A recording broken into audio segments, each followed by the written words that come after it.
just look at ourselves and to start to grow food and get to know one another.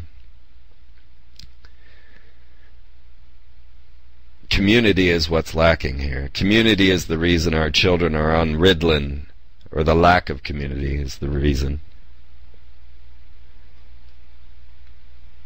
We've lost all sense and isolated ourselves. We live in this one-dimensional world, this crazy internet that just is, in my opinion, a bathroom wall the length of the world, or longer. For everyone to scribble and scribe all of their thoughts and theories, to scribble and scribe all their angers. And have you ever read bathroom graffiti? Austin, Texas actually had intelligent graffiti. It was the only place that I really ever found. I think England had some intelligent graffiti as well. But it's a rarity, and it's a rarity when someone's staring down the barrel of this gun for them to have the peace of mind to say, I disagree, and I'm going to go this direction instead. Most of us have been conditioned now to become this evil hero, to become the vengeful hero, and you're fighting for the wrong hero. The ideology of your hero has been crafted so that you will fight in this direction while they have the others fighting in that direction, and we all collide. The method out of this is, it's indefinable. That's the problem with synchronicity and the idea of the miraculous, is you can't teach it to somebody, as I am attempting to do, because only once they finally experience the true miraculous nature will they believe in it. And if we had a world that continued to believe and understand that type of method, then we could shift this whole system before it falls. But people are not engineered for that system. They have been also conditioned to wait until things are as bad as possible to act. And of course this puts us in our reptilian fight-or-flight brain, and we always react improperly when we're coming from there. So just as you see in relationships of people, as the one knows the other and they see it and they're both not compatible, when they start to recognize that this really isn't working, but the one does not have the courage to tell the other. So both wait and hope that somewhere along the way will come a fight that will help to get the truth out. Because that's the way we've been conditioned to react to this situation now. And so we're going to wait until the situation's in our face, and then we're going to react to it, and by then it's too late. And think of all the opportunities in time that you had missed in finding the true love that you sought, because you were too afraid to take the challenge of truth. We've all become codependent, and we've just lost our way in knowing our true selves. And of course that is the method inside of the Brotherhood. Know thyself is their main phrase. So if we could know ourselves and start to realize what it truly is to be human, to what it is to love life and to express yourself even in the darkest of times, even when it appears in your mind that things are crumbling all around you. Because the truth of the matter is, I've seen it, nothing's really changed all that much. It's not as if the guns are in your face yet. So it's best if we don't wait, and it's best if we don't attack. It's best if we seek what life is really about, and then live it. We do not need to fight our enemies to remove them. They're in our minds.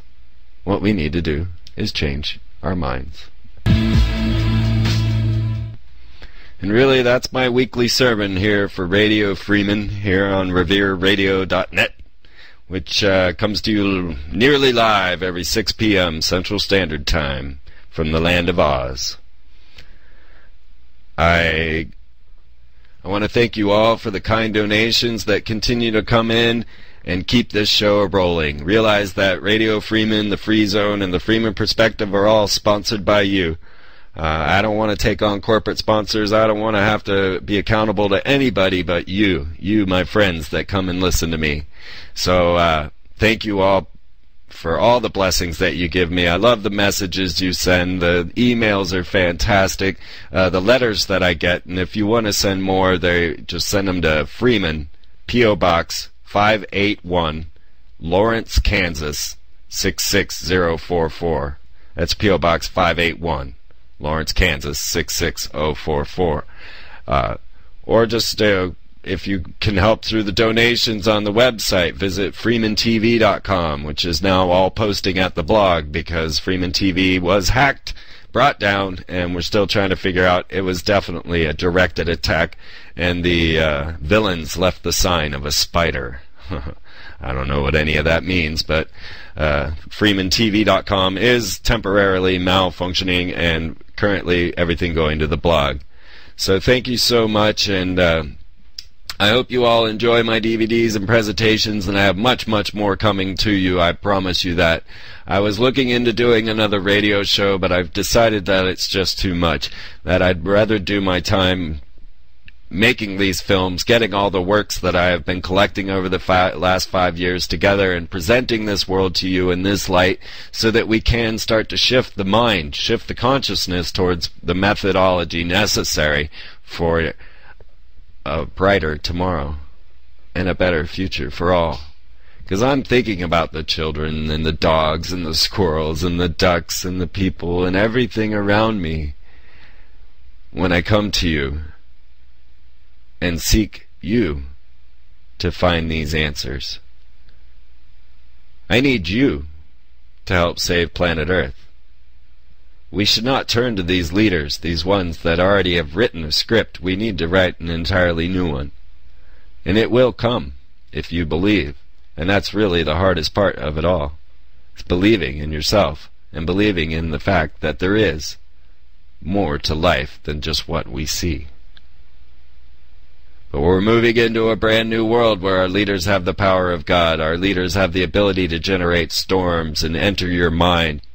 We must take into account all of the new technologies and advancements in thought that we now have. If we're ready and willing to apply such things to our world and spare and save all those that have come up with the concepts that will change this planet for the better, then we can change. But if we're going to continue in our anger and continue in our fight, then they win, we lose. And, well, you know, the outcome is pretty much the same for you. We all die. We all die. We will die. It's a doomsday scenario coming in. Now, these guys, of course, are coming up with methodologies so that they don't die. They are looking into life-preserving technologies, and these things are potentials for us as well. I do believe that we have help outside as well.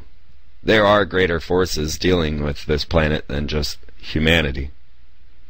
We're going to get deeper into that type of understanding as we start to explore more whistleblowers, more excellent speakers, as I start a new platform and start to get more and more guests onto the Free Zone on Saturday nights at 8 p.m.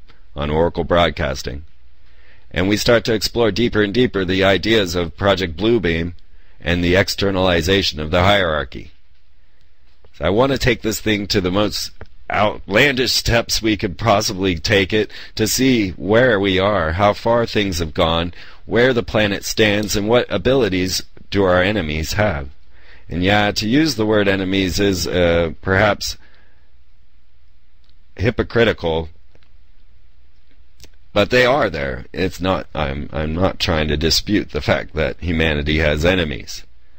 The only thing I wish to do is to shift the methodology of defeating these enemies. Because when we fight fire with fire, all we get is fire. And if we fight these people as they have sought to have us fight them, then we lose. Because they're programming the game from the get-go. And right now it's so easy to see that what they want is to foment warfare between the Christians and Muslims. And we're going to see this become stronger and stronger. Meanwhile, they're conditioning you and your children to believe that Christians are just simple idiots. We see this constantly coming out in Hollywood in different ways, shapes, and form. There's more to this story than any of us knows. And we will start to find our